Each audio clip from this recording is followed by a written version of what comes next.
Piny owacho mano mamalo sani to koro ne ochako kanyo gedo mano mar Ndach Okolo mano mabende wuok Naivasha ka ochomo gwegego mago mamalaba.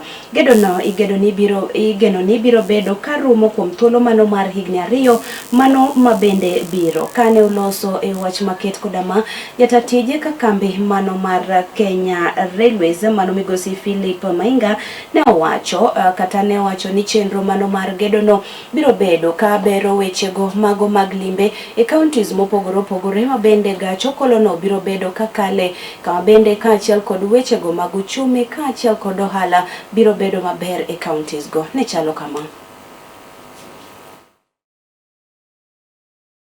Today we are commencing work, and as you can see around us, the contractor has come. He has come with equipment. He has come with personnel. He's ready to recruit today. From today, the local people. So I want to clarify, Your Excellency, that we are not providing employment is going to be given to the local people. We are not going to have external people coming from anywhere else. So it is not just about the project.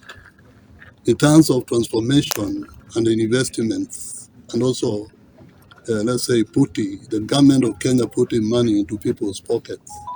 It's also a transformation project where it will create a lot of employment. It will create more businesses. Our mothers in this region will be cooking for our staff who will be working here. On the ground here, for the last 3-4 weeks, we have been having National Land Commission with us. They have been going around together with our social team, speaking and talking to the landowners. Already in this station, we have engaged everybody. National Land Commission has gazetted the owners of this land. We are ready to compensate them and agree with them. In 2 years, somehow, Section 2B, 262 kilometers will be delivered. Many people will be employed here.